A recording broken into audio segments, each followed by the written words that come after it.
All right, good people, it's your man EG with the EG My Journey podcast. I got a super special guest on today, a media mogul. But look, I'm not going to say too much more, not yet. So just keep it locked and we'll be right back.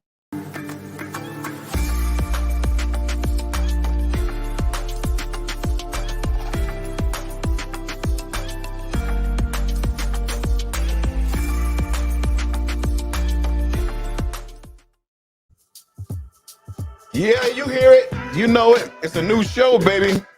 Got my man, Chayil Jones. Did I say that right? Yes, my brother. All praises. You got All praises. absolutely on Man, point. that made me feel good because it's a little different for me. Yeah, But the journey is absolutely incredible, man. So Informative. it's transformative. So as we get into it, it's gonna be something special for you guys. All right. So it's your man, EG with the EG My Journey podcast.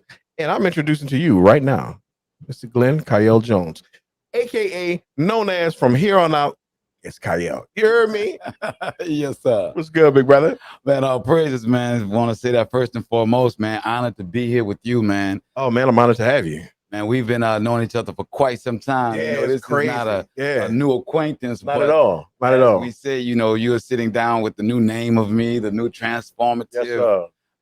Me, the butterfly that's come out of the so-called caterpillar, and as well as your entire series on my journey, everybody coming out of there, Word up. Caterpillar and becoming a butterfly. So I'm honored to be asked to share mine. And that's the purpose of the journey, and the purpose of the journey is tell your story, that someone could hear your story and be blessed by your situation, because somebody's gone through and or are going through right now your situation. Absolutely. So I'm gonna kind of start it off a little bit.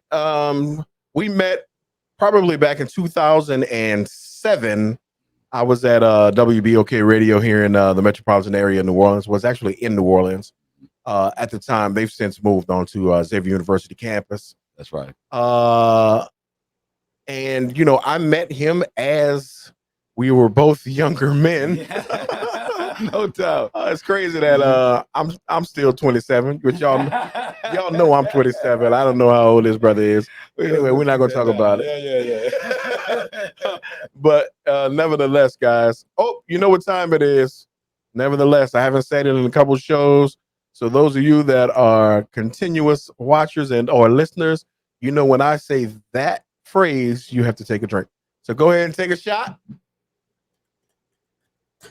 All is well. Here we go. It don't matter what you shoot. All right, we're shooting water over here in air. I got air. But nevertheless, there you got to take another one. Bam. The battle sign. Yeah. So we met back in 2007, man. And it was, you know how you have those vibes with some people and it's just all love from the very beginning? Yes. It was just, it was all love, from the moment we met. Mm-hmm. We were involved with some very influential and important people. Yeah, that radio station, man, that time was so powerful. Man, it was tough. Dude. It was tough. And to be honest, being a Jefferson Parish kid, I had only heard of Data News Weekly. Wow, right. Because we don't have needed that much out there. No. And then we didn't get that much culture. To be honest with you. Yeah, Harry Lee was the culture. There you go. Harry Lee and others. B.H. Right. Miller,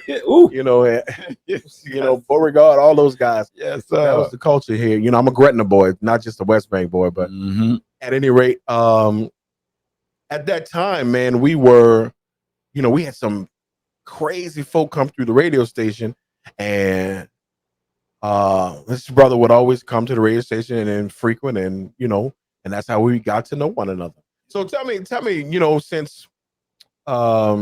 since we've last come into contact, other than these last few weeks or so, or this last week or so, what's been going on with you?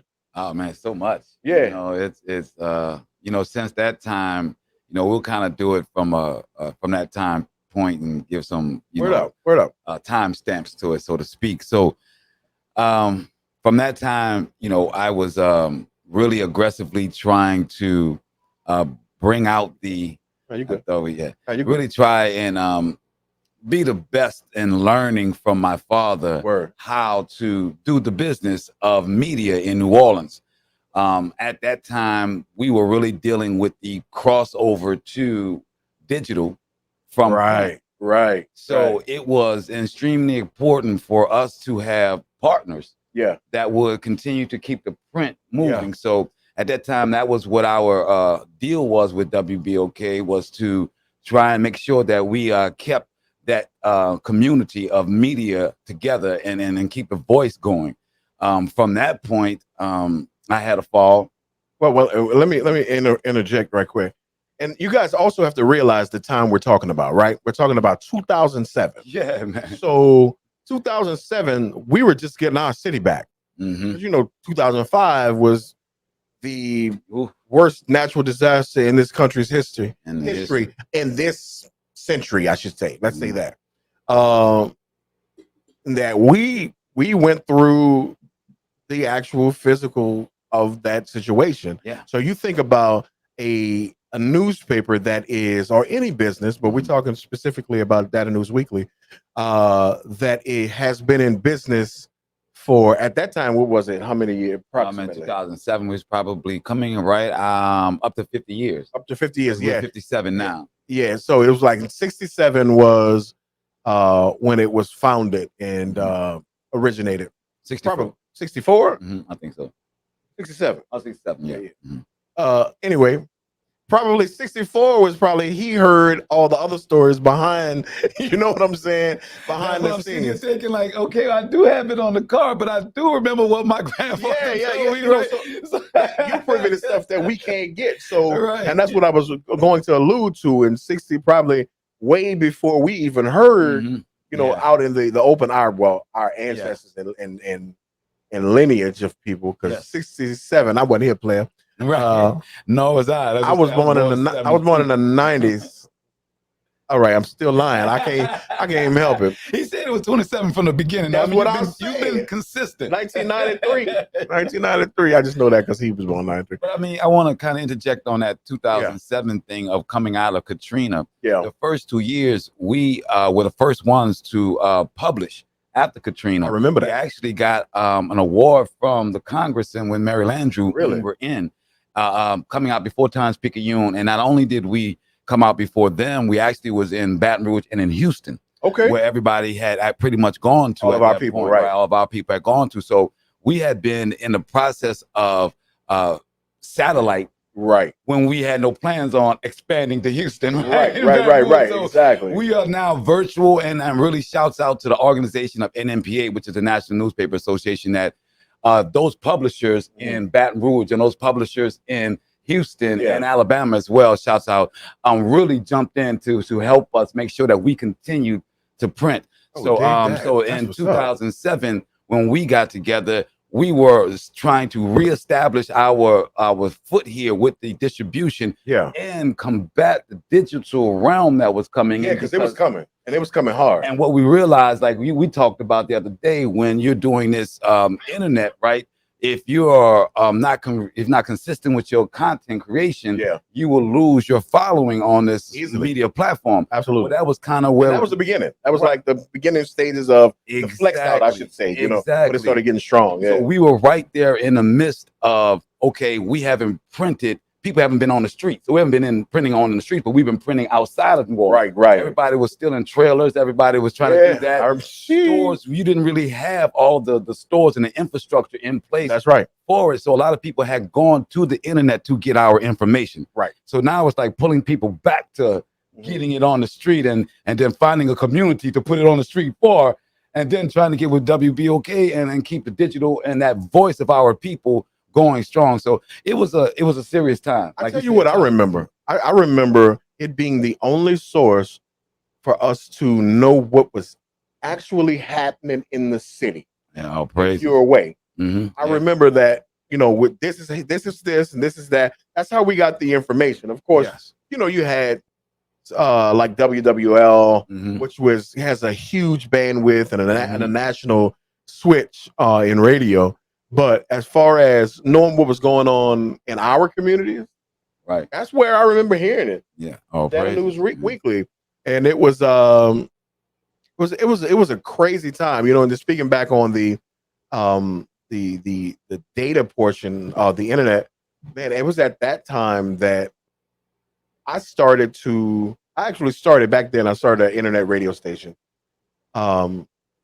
which had some nominal success. Yes, it did. But I put like WBOK, KKNO. Who else was it? I know I helped. Was 92. Well, some of the smaller band radio stations. I put them on the internet. Yes, you did. You know, I had the means to put them. And as a matter of fact, I still get paid from that today. I still receive. Well, I'm glad that you are. I got mailbox money. Well, that's what I got mailbox money coming. You dig? Just got a little check. Maybe like $4, but I mean, I'm getting it. Hey, you getting it? Yeah. But you know, that was an amazing time, and it's wild and crazy how we go through these things. Just like right now. Yeah. It's like the time we're in right now.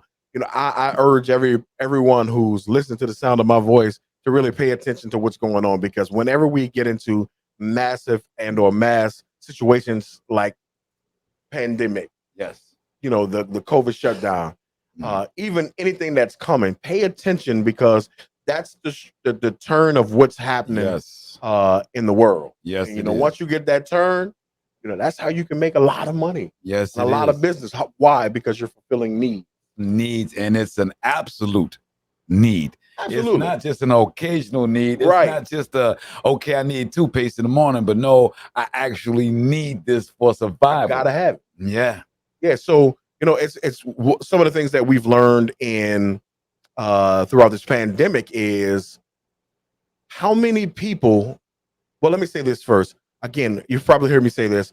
We've been in a stretch of life where when we came up, finish high school, go to college, finish college, go get a job and work for somebody. Right. But now what we're having is it's flipping it's totally upside down. It's upside down. Absolutely. You know, because now you got more creatives.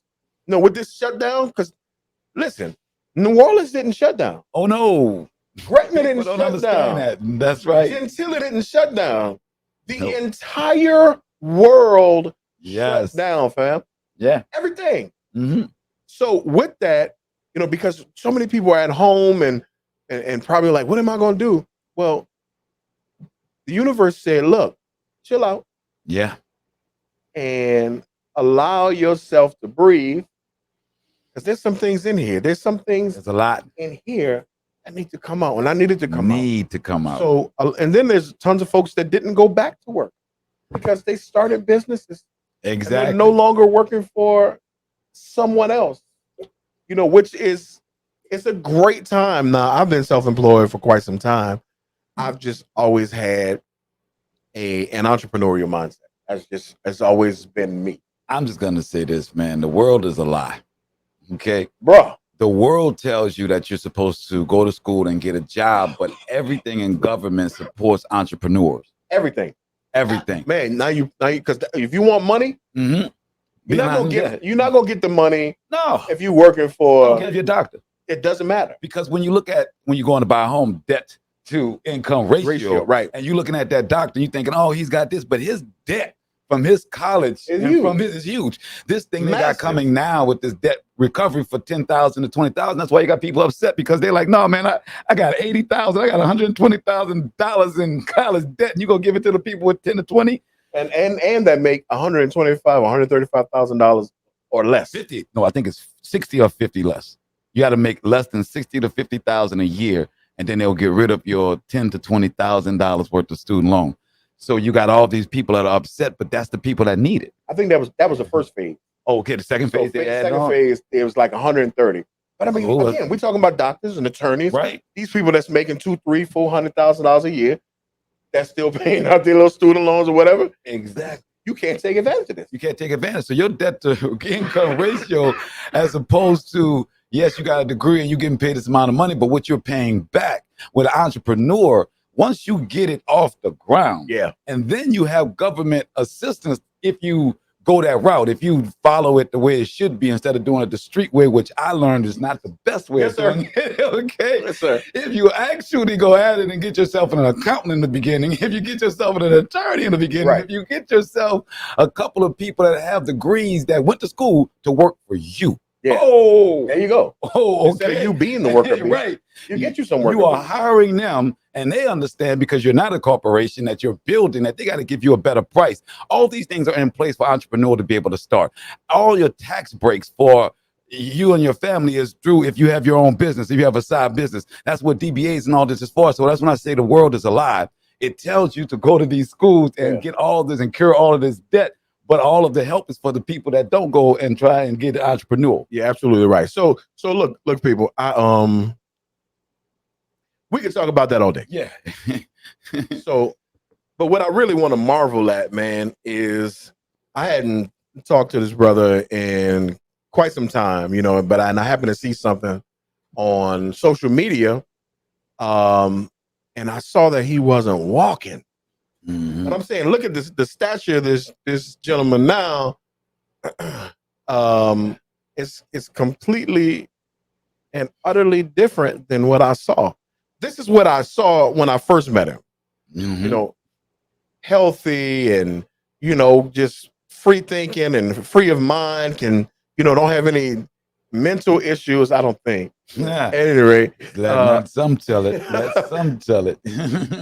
But and I said that to say because here on this channel we want to give you a piece of our real life and be transparent. So there was a fall. Yeah. So talk to me about the fall. So like you're saying, life happens. We all have our goals. Word. We all have our ambitions, but then this thing that's called life happens. Oh, yes, sir. And it's a thing that is connected to our flesh. And my flesh took a 16 and a half feet fall. Woo.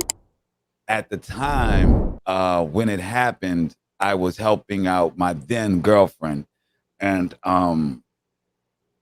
she had a leak in her foyer. Word. But it was a 2-story home. So I had to hop in and be a man, so to speak, and coordinate and everything. They had been giving her a run around. So I meet the workers at her home that morning, and I go up into the attic to show them, and then I come right back down because it had been raining so bad. It was a really bad hurricane season for us. It was all the way in January, so we were getting really punished with rain. So falling 16 and a half feet and rupturing my L1, L4, L5 vertebrae, my left hand coming off altogether. And that's the picture that you saw. I only took one picture in the wheelchair because I wasn't trying to go there, but I needed it for the lawsuit. Sympathy. Yeah, right. No. I needed it for the lawsuit. Exactly. There was some ill things that happened. I should not have been in the roof. The company, I don't want to go into that. That company was supposed to have actual workers to go, but they had subcontractors, didn't know what they were doing. It was a real big cluster. Gotcha. So that picture was taken as a for the lawsuit. So it's amazing, and I think that everything happens for a reason. So when I say life happens, and for you to have seen that picture, and then for us to be connected at that, and for that to be a full circle, all of that was because I was supposed to fall. Word up. Oh, now you preaching. Not that I wanted to. Yeah. Not that it was my plan, but if I look back at who I was at that time, I really believe that I was on the right path. Yeah. You could not tell me I was working hard, 2 jobs, woman, my son. I mean, I was doing what society would consider the stand-up guy kind of thing. Yeah. But it wasn't where I was supposed to be. Yeah. It wasn't the right situation. And so I had to be taken because like I think we resonate so much because we don't make decisions lightly. That's right. Absolutely. When we decide we're going to do something, we've weighed the options. So we're committed. Absolutely. Which is something that many people don't have in this day and age. Everything is about, quick, immediate micro society, immediate gratification. You don't get what commitment is and the riches that come from it. But because of that, I wouldn't have left unless I got pulled out. Let me interject real quick. Just hold that. Because you said something. I used to be at a point where I was doing something else in life, but I had this acronym, and it was big, and it was really think big, right? And that acronym was beyond immediate gratification. I like that. You know what I'm saying? Because if you're Beyond thinking big, immediate. it's not right now. It's, You're right. anyway. Oh, that was done well. No, Go ahead. that's Go another ahead. shirt. Y'all, we got some shirts coming out, guys. Enough. Merch coming to you soon. Yeah, I really like that one, by the way. Beyond immediate gratification. Because that's really what this journey has been for me. That's right. I've understood that on a much deeper level that I wouldn't have gotten if I wouldn't have failed. I would have enjoyed not them having to reattach my hand without any anesthesia or painkillers because I was freshly fallen and they couldn't risk putting any sedation in me. So I had to watch an intern. Wait. Yeah. You mean to tell me they did that with no? No, I don't know if they'll be able to see on the camera, but my entire left hand came off. And they had to reattach my left hand. I don't know if y'all can see that, but and there's a scar that's here. So all my bones popped through here and came off. So good night. They had to take the hand, pick it up, and sit it inside of the wrist before they could put a latch on. They had to put a bolt and a latch on it so it could. Like hey man, if y'all don't see this, he actually has Velcro for a wrist. Yeah, I'm just kidding. But the worst part was that the doctor was trying to teach his intern. Nah, you got to go, fam. And I want y'all to understand that when we go into these hospitals, they are in fact having class. They're practicing. They're practicing. So I watched this guy for 10 minutes and I'm thinking I'm trying to be nice because I've really lost my whole patience and everything. And being from New Orleans, 7 Ward, 9 Ward, I can get you right. You know, word up. But I was, because I'm in the mercy right now, this man's got my hand in his hand. Right. Literally, right? So I'm not gonna really be able to beat you up right now. Right. I ain't gonna do you nothing. I can't do you nothing right now. You're winning. And then, forgive the words, but like my man has coined, Mario came your whole out. A whole out. I can't tell you that like Mario P. Right? Yeah. Shout out to Mario P. Shout out, man. So I'm trying to be nice with him, and he's taking his time. Like, I can't get it. He does about 10 minutes, and he does about 6 times, tries to reattach my hand. And the doctor, the real doctor, actually comes in and says, "Okay, I'm gonna get it from here." Does it in one time. Let me tell you something. Let me tell you, bro. I almost. Let me tell you something. Let me tell you who you needed at that point. You needed it, and if you haven't already watched it, go watch my Advocate show. Okay. See my team. My sisters, my wife, and my sister-in-law. They wasn't having it. I had to do so much. I was giving blood because the condition is a blood condition. Right. Man, I was giving blood every 2 hours. Whoa. And I'm a hard stick. We always hear people say that they're a hard stick or their veins roll. I really am a hard stick. You preaching to the choir. And I get this done every week. Yeah. Ooh, every week. Every week I got to do blood work. Every single week. Every Friday I do blood work and chemo. Wow. Every Friday. I didn't know you still had to do the needle. Yeah. So they would be like, if you couldn't get it, oh, that's enough. Right. Go get somebody. No, they was taking me like 4, 5, 6 times. I was a phlebotomist. I actually, as a kid, had a job as a phlebotomist that had to go and take blood down there on St. Claus. Shouts out to the whole hospital down there. Yeah. But yeah, the law is 3. 3 yeah. I know. Well, I know that now. But they wasn't having it. Not even with doctors, fam. Good. Doctors would come up in there and they'd be like, "Look, you saying it, but we don't know what you're talking about. Break that down." Man, people don't know how important that is to have advocates, bro. Because when you in there, you at the mercy of what this doctor is telling you, and they do what they want. Number one, we have to realize that they're practicing, right? But they do what they want because they know you are not a doctor. They know you're not in that space, right? How can you ridicule them? You can't come in my space and tell me about building a website or developing content or doing graphic design because I know that. Exactly. I know that inside and out. Exactly. Like I've been designing since I was born, 27 years. Still on the lie. There it is. But they take advantage, and I think it is. I don't know if it's advantage. So let me strip that back. I think it is. They are desensitized. Yeah, and they don't really care about about you if it ain't, you know what I'm saying? It's like, That's well, a they're not fact. gonna know anyway. So, And that's a fact. and they And treat you so however when they you want get to. that, you start to get that same feeling about them. And we're supposed to be in a healing That's right. situation.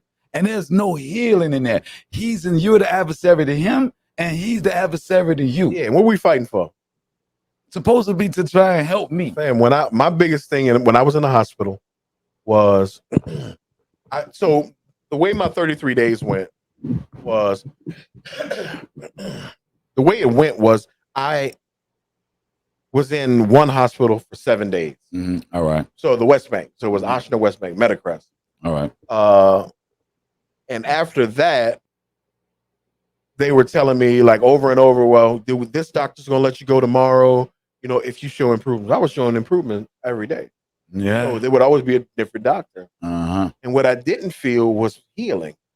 So yes. when day number 7 came, I said, and they had exhausted everything that they said that they could do or that they would do. I said, but they said, well, we can send you home. We'll send you home tomorrow. I said, no, send me home today. Right. Because this place is not conducive for me to heal. There you go, bro. I cannot heal in this deathly place. Speak on. They didn't do anything for my body. They didn't do anything for they totally ravaged my spirit. And it was my care team and my 2 best friends, but a whole bunch of my friends, man. They came. All praises for that, man. Yeah, absolutely. You know, one of my best friends came in from Texas. You know, he was like, you know, he just came through like, I got to get that in my boy. I'm gonna have to say this right now. I think EG is a better human than I am because I didn't have all that. I had people come in from out of town. You know oh man, I'm so glad that happened for listen, you, my brother. I relish on the people that showed love. Man, and my thing was, and look, and I've said this in the podcast before. My thing was, I was telling people, come here. I need that energy. I need good energy. Just that love. I need the energy so I could heal. Yeah. But that was my healing source. That's real. And I'm telling you, my sister stopped people at the door. Like, nah, if their energy was bad, you can't come in here. Man. you can't you done. You can't come in here. I don't care how much love you want shown. Right. If you ain't got the right spirit, that ain't what he need right now. Right. You don't need that right problems. You don't need to hear your tears. You don't need you to answer none of. Man, people have no idea how much they project themselves upon other people. Yeah. Absolutely. Human beings have no idea how much. I wish if there's anything that I could give to someone that is helping someone recover. Yeah. Don't project your stuff on them. They got a lot. They don't know what their future is. Word up. They don't know what tomorrow is. You know that you want to fight. You know whatever's going on in your life, but you know what your tomorrow is. That's right. That's right. The people that's on these journeys, don't project yourself on them. If I can give that to anybody out there, man, please, I beg of you, just let that stuff leave at let the it door. be. Get out. And if you can't be that guiding light for us that day, don't come around. Yeah, we okay. But we have. But we also have to be strong enough to say, to either get out of their way and let them do what they're gonna do, or tell them to leave. Yeah, because ultimately, that's a fact. What comes first is us. It's your healing. Yeah, everything about us. You know, I always take it back to the airplane adage. You know, in the case of an emergency, you know, oxygen mask will drop from the ceiling, and they say this. They say, make sure you securely fasten that mask to your face before you help your neighbor. Exactly. Because if not, both of y'all will be down there sleeping forever. You know? So because you can't save nobody unless you are not you whole. First. They tell you that when it comes to marriage. It tells you that when you come out of relationships, that you can't embark on another spiritual journey to involve another unless you are together yourself. Fam, I say this all the time. And, you know, sometimes I know people don't get it, right? Because we have this affinity to religion. Right. But you are number one before your wife. Yes. Before your husband. Before them kids. Before your mother. And watch this one. Before God. And people are like, whoa, that's deep. That's heavy. Why would you say that? Speak on it. But let me tell you why. Because if you know good for you, how can you be good for God? If you're not your best self for you, how can you be your best self for your wife and your children and God and whomever else? Now that is, and I want to, I love that you said that, because my journey, this is resonating to my journey. What the Most High taught me in my journey was that the world, and we talked about it yesterday, the world has nuances. Yeah.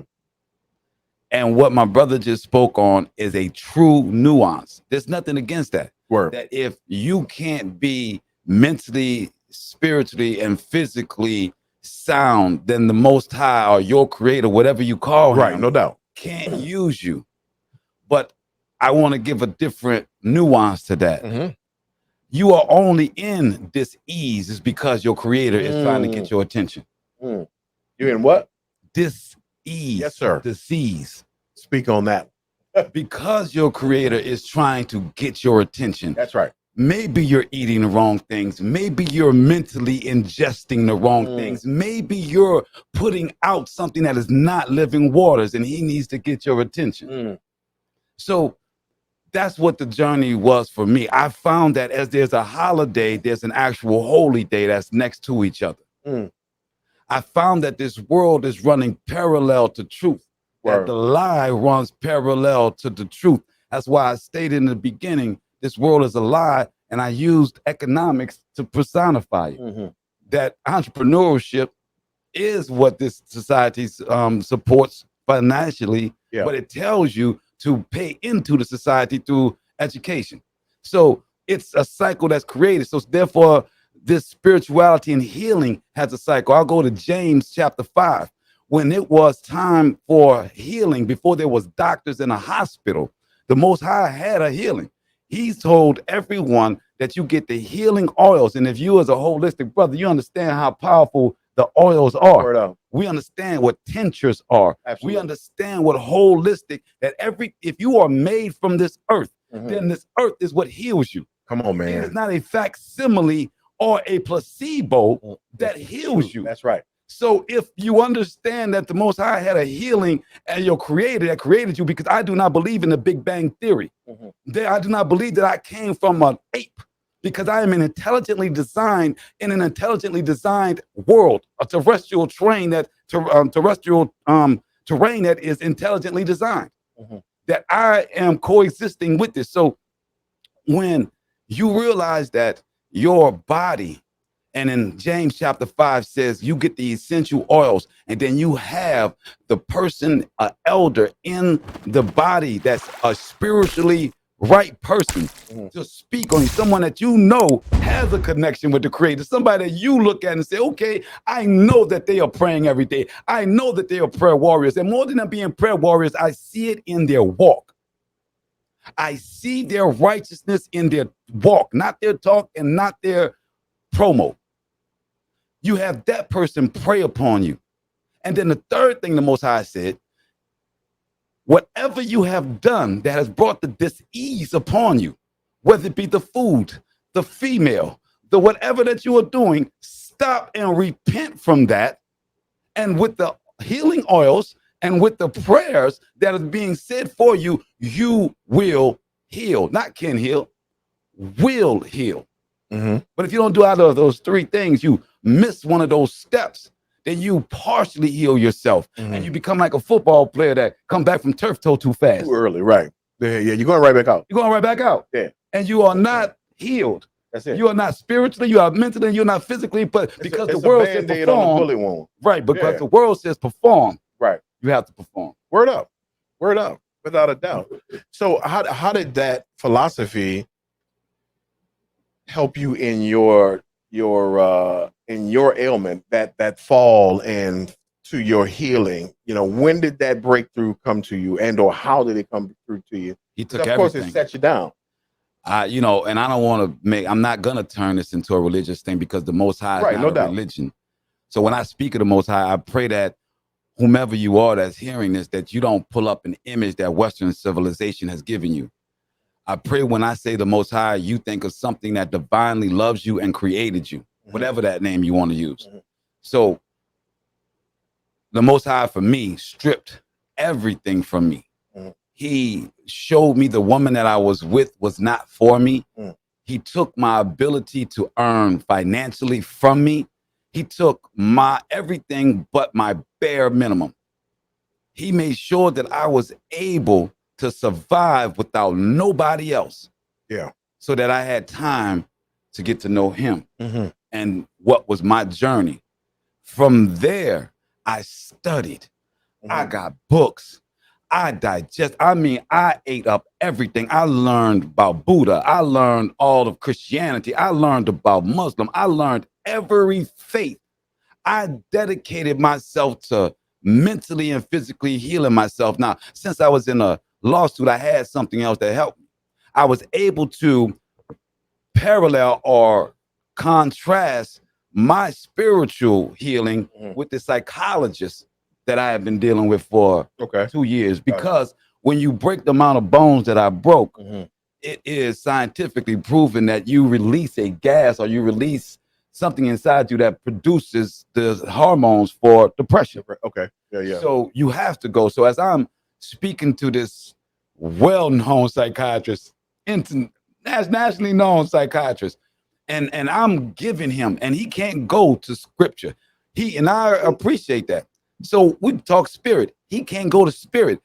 When I realized, and to answer you a long way around, when I realized this is when my psychologist was boxed in a hole and could not answer what I could answer. Yeah. When he told me, you're going to be all right. I've had millions of people come through. I've been blah, blah, blah. Your perspective of life is going to not allow you to fall into depression or not succumb to what has happened to you. Right. When I realized that all of the best education, all of the greatest minds that go into your Freudian psychology, and they got nothing when the spirit touches you and when you acknowledge that you are greater than man. When you acknowledge that something can talk to you better than what man can, that makes you greater than man. When you accept that and don't just call yourself a king and just put on a shirt or call yourself a god because you want to get a female, when you humble yourself and cry unto the Most High to heal you, and that is the thing that heals you, and then he shows you that man could not have done it, I don't know what else I could, It puts you in that that box to say, well, you know what? Everything else that I've learned and that I've seen, and I think, it's just out of pocket. This is what I know because this is what I've experienced. And it sounds like you were put into your very own personal pandemic. Yeah. That shutdown. Right before COVID. Yeah, which was needed, Yes. And a lot of times that's what happens, but and it's like that's what we needed as a whole in totality, like we spoke on before, in order to get into that space of releasing ourselves to this world. To this your world. God. To your, yes. To, so you can have it enlightened us and opened up our eyes to so many things. So many. So like it was some of, like for me, this time has been, it's been, I don't want to say it's no rougher than anybody else's. But I had, in the midst of this, death, sickness. When I say sickness, I'm saying I've lost family members to COVID. Yeah. And I saw all that stuff. Then that kid up there, my son, he was murdered in March 13th, first day of COVID, March 13th, 2020. Same day as Breonna Taylor. Wow. Yeah. Wow. So it was a tough time, and I would just like to say angels was taken home that day. Oh yeah, absolutely. That's all. Absolutely. That's what that means. Absolutely. And it was a tough time, but as you said, it was in the cards. As you said, it was in the cards for the betterment of what was to come. And from all of that, we get this. Yes. And we get this podcast that is going to touch nations. I believe that with everything in me. I'm sorry, I don't believe that.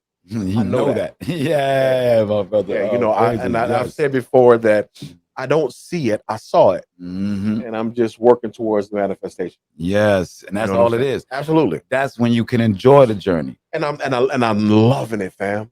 See, when you don't think of the pressure of getting there, Yeah, and you are now more focused on when I get there, I want to look like this, absolutely. right? Like I know I'm gonna get to the victory line. That's right. Do I want to be at the victory line out of gas, tired on my knees, or do I want to get there looking royal? Yeah, yeah.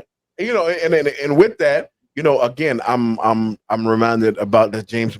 I got a James Baldwin painting that I painted right here, and it says, "Those who can't, I mean, it's those who say it can't be done are usually interrupted by others doing it." That's right, and it's a fact. It's a fact Because you're gonna get naysayers, and we can sleep on this all we want. Ooh. And there's so many people that's sleeping on what's happening in our terrestrial realm and our facet of what even the things they've been shown clear as day. Clear as day. Do this. This is what I have for you, but they don't see because of the religion that we were brought up in, because of colonialism, because of Western civilization or civilization in itself. See, I think we gotta stop at colonialism. You know, I mean, for us to have a movie called Wakanda, and it to be a futuristic movie, and the word colonist is prevalent and relevant. We have to take that and understand that we are still being colonized. See, most of our people don't want to admit that we are in captivity. Word.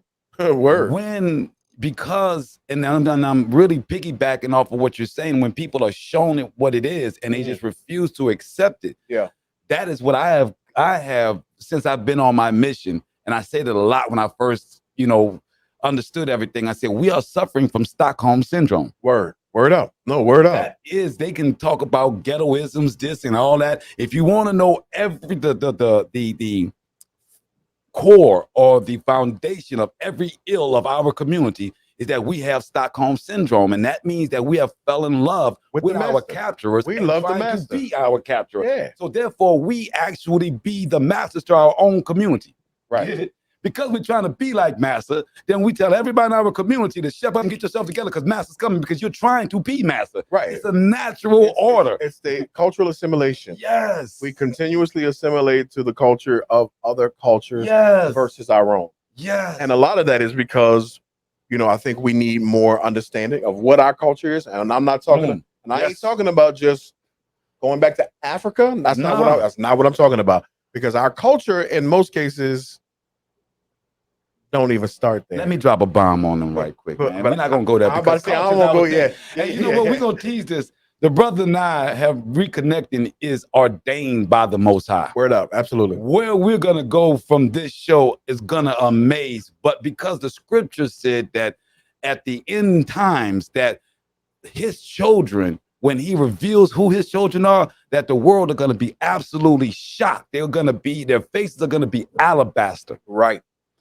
So when we are talking about the culture and the what we're emulating, we don't know who we are, because we believe that this culture starts with slavery. We believe that if it's before slavery, it's Africa. But when you really look at history and understand migrations, and we're not talking color, white, black, we're talking migration from the beginning of time. There's a terminology that I want to drop here. It's called Bantu. Not many of us talk about it in New Orleans, but Bantu is a part of the haplogroup, the HB1A, right? Okay. Which is the connecting, which takes us from the equator. We are a people that are aboriginal to not only Africa, but aboriginal to this land. Not only aboriginal to this land, but aboriginal to the Caribbean. Not only aboriginal to the Caribbean, but original to the Pacific. It is all according to the equator. It is a type of people, a melanated people that lived on the equator that spanned the entire area. Yeah. So we have been given these boxes by our colonizer. We have been given these titles by our colonizer. there's a thing called dumb diverse. I pray that all of you, if you ever want to really know why we are in this world the way we are, the Vatican, the Pope did dumb diverse, and it was a Vatican papal bull, and it separated the entire world into four corners for slavery. That separated it from Portuguese to the New Americans to the Europeans, and I forgot the other. But look up dumb diverse. Our societies have been built off of dumb diverse, quadroon or boxed off colonized areas. When we understand the Stockholm syndrome and we understand that we are trying to be our masters, that when we understand that we are a Bantu people and we are not a box, it is not about us being indigenous as opposed to being African or opposed to being Polynesian or opposed to being South American. We are all Bantu and the same. That's all I wanted to say, because that's a major issue. And more to come, more to come. So just he's kind of dropped the bomb.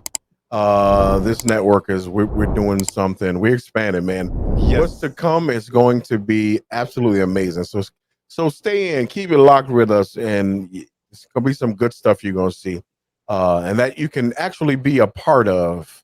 And we have some things coming very, very soon to the build out of the totality of what's happening here. But I want to go back to Healing. The healing, right, from your journey, from your actual body healing or mental or spiritual, because that's all in a one part of it. Yes. You know, you can't have one without the other. No, you cannot. It'll break. It's like, it reminds me of what is that? It was Sesame Street. One of these things is doing it. Yeah, it's doing its own thing. One of these things is doing its own thing. Which one of these things is doing its own right. thing? Yeah. So, you know, it's just Kwame. Shout out to the polka dots. Man, they don't know about no Kwame, man. Kwame, boy, that's back in the day, man. Yeah. But so as you came through and you got on your spiritual journey, how long did it take your physical to catch up with the spiritual? Ooh. Because you're gonna always catch and wait, let me say this. And has it? That's the word. That's the question. It has not. I was speaking this with my doctors the other day, and that's a big part of this healing thing. Once you fall, once you are in your rehab, there's another segment of this healing thing. It's you now have to go back to your regular life. You have to live. And there's certain things that will never be the same. Never be the same. Like for me, because of all the blood clots I had in this leg, I get edema. Oh, and sometimes I get edema really bad in my leg, so I wear a sleeve. So that's really uncomfortable. If you guys don't know how the sleeves feel, yeah, and it's stupid tight. Yes, but I tell you, I've gotten to the place where it's become second nature to me. Wow, man. Yeah. So and you know, I wear a sleeve all the way up to yeah, my pelvic line. You dig? And it's like all over, but I wear it's like a sock. Mine is like a sock. It's not just the sleeve. It's like it goes over my entire foot. Because I had blood clots all the way into the middle of my left foot. Yeah, so it was nuts. Yeah, and that's, man, this doesn't stop. This journey of healing doesn't stop. I you know, talking to my, you know, doctors and you're going, you know, people think that you're not hurt because you're walking around. They don't, yeah. You know, your family ain't nothing wrong with you. Yeah, nothing wrong with you. You know, pick up this box. Exactly. I went through I had to go through a whole process of actually being legally certified as handicapped. Yeah. I had to go through a court. Yeah, I had to go through a court hearing and everything. I didn't have to go through all that. They just gave me back because they were just like, I'm just young enough and I should have jumped back from 16 and a half feet. Like, I don't know. Whatever. But right, you know what I'm saying? So I had to go through a whole court hearing. I don't have no new body. So they told me for life I was disabled. Then COVID happened and they purged a whole bunch of people off of Social Security. Yeah. And then they came up with a new law and said that they just reassess people every 3 years. But what they do is they kick you off. So what I mean about life is that when you are receiving funds for hurt from insurance or from the government, they want that to be your full-time job. Right. They want you going to the doctor. But I mean, you don't have no quality of You life. ain't got no quality of life, and you can't build a life. So like, it's like being in jail. You're in jail, and then the day you get out, everybody wants you to have a house, have an apartment, have a car, be established, have a job. You just coming out of being a full-time job, but just trying to get yourself healed, and now you're supposed to. Okay, now you can take over bills. Now you got everything. Now you can get your car. Now you can. You know what I'm saying? It's and it doesn't. It's really it don't work like that. It don't work like that, man. It doesn't work like that. Society is so messed up, and that's why it's important for us to heed where we are now in this creative spaces. Yes. And creating your own money and allowing your money to make its own money. Because again, once you finish with this side of it, you know, we'd be in trouble. Yeah. We'd be in trouble. And as a single man, I was in trouble because it was on me. Yeah. I just got married. You know what I'm saying? Right, no doubt. And I'm thankful for the Most High for that. But right. Yeah, I was, solo dolo trying to get it out here. I was, running to every meeting I could get to. My house, and that's another thing the Most High showed me, and I implore everyone to get this other type of healing. Before I fell, my house was just a place where I changed clothes, slept, maybe entertained, running, out here running, these streets. You hear me? The Most High stopped me because when you are healing, it's not healthy for you to be in these streets. That's right. Even if you can, it's really not. You know what I'm saying? We give away too much. Right. You're giving way too much of you, even if it's not physical. That's what I'm about to say. You give your because time, you're open right now, and you're sharing your spirit. Oh, you're sharing your testimony. Not just sharing your spirit. But here's one of the things that I find is most damaging. You're spending time with something that is not conducive to you. Right. Yes. Your own healing, betterment, or journey, or whatever you want to call it. And when you do that, you stifle where you're supposed to be. And this world is such a sucking world that they have no idea that they're sucking from you. Yeah. That person that's talking to you, that person that's pulling from you. It's not on purpose. So it's like there's nobody to blame. That was the conundrum that I was. And that's what I was saying earlier, that we have to get into a place where it's okay for you to say, look, 50 feet. We don't rock. 50 feet. Take 100. Yeah. I'll let your people. You are on pause and punishment. And look, you're my people. I love you, but you stay over there. Yeah, because you getting my. You don't build me up, right? And if you don't build me up, and if we're not, then it makes no sense. Makes no sense, man. It's foolish for us to be in relationship with anybody, friends or what have you, especially when that person is a taker. A taker, man. Especially when they're a taker. You know what I'm saying? Yes. It's foolish. But on these people that get hurt too, on the other side, us, you can't be a taker either. You have to share. Yeah, absolutely. You have to know when you are imposing too much on the ones that love you. That's right. Even though they may say, I got you. Do it yourself. And that's And for me, I think that was one of the things the psychiatrist said, that it was, that was the thing that he felt was going to be the reason why I would heal. And for anyone that's out here trying to figure out why you're not healing, you're not taking enough upon yourself. Yeah. You are not trying every day, man. If it's just, you are now going to get the crackers for yourself out of the cabinet instead of somebody else doing it for you. Yeah. If it's just you trying to take your bath, because when I fell, man, people had to give me baths. Man, who you telling? Dog, talk about humbling. Let's talk about that for a minute. Oh, for y'all that don't understand how it feels for grown men to have somebody give them a bath. I came home and couldn't walk. Huh? I came home not walking. Yeah, same here. It was crazy, fam. It was, well, of course, you ain't had no legs. Right. Oh, yeah, you ain't no legs and your arm fell off. So it's a little different. Thinking like Tyrannosaurus Rex out here. Yeah, I still had legs. And my arms worked well. But, and I was still having cognitive issues. Yeah. Still have cognitive issues today. Still get spaced on sometimes. Oh, man, I might be talking, be like, yeah, I was saying something, don't worry about it. But I've gotten so good at not worrying about it, caring like we were before. We'd be like, oh, no, I forgot what I said. No, I don't look at this point. It's like, whatever. It is what it is. Yeah, it'll come. Right. If it is supposed to come, it'll come. And if you are supposed to be, this is the spiritual side for me. If you're supposed to be in my space, yeah, you're going to understand that. That's right.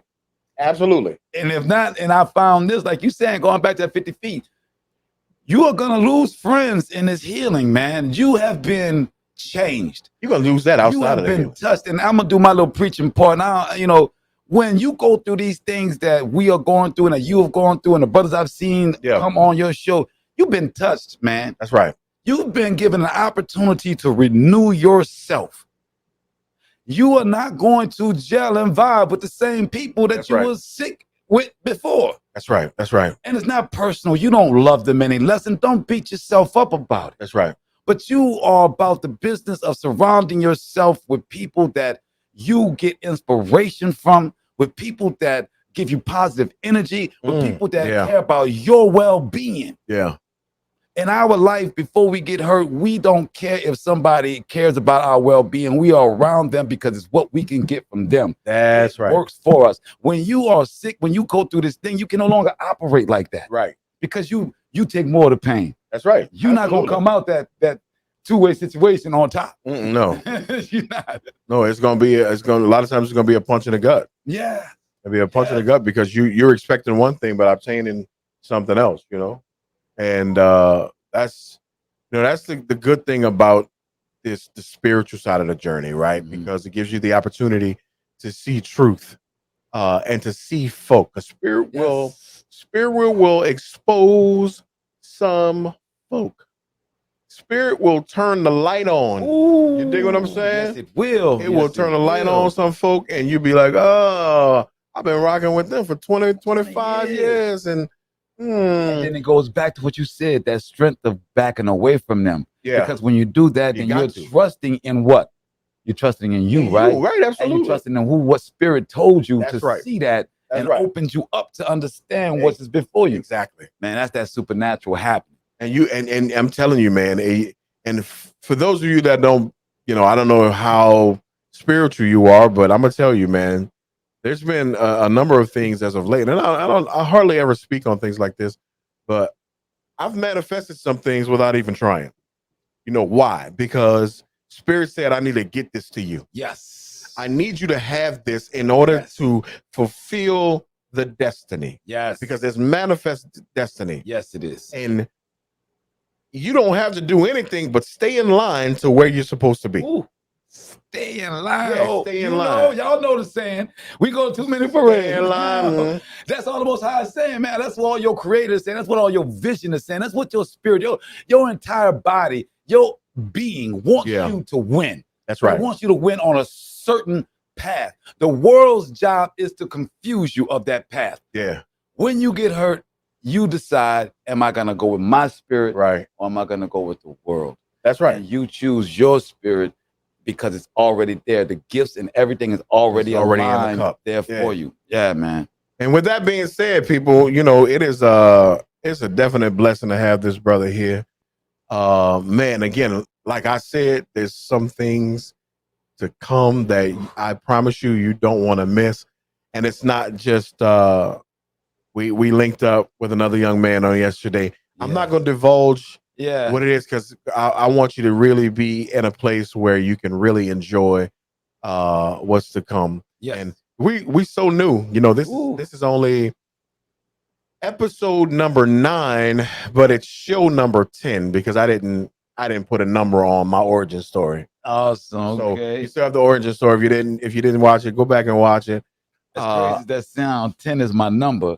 And it's half of the 5 of the spiritual that we were talking about. That 555. My birthday is October 10th. I'm 10-10. I'm like 10 hard. Come on, man. You 10 the hard way. Okay, yeah. You should have been from the 10 ward. You know what I'm sorry. I'm sorry. Too much.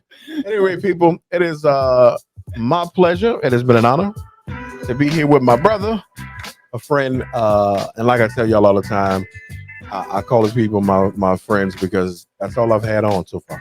That's it. I ain't have no other clowns, fools, and this and that. I just have people I love and trust to come on. Right? And like I always tell you, keep your deuces crooked. If there's anything I can say, please. If there's anything I can say, be selfish about your spiritual victory.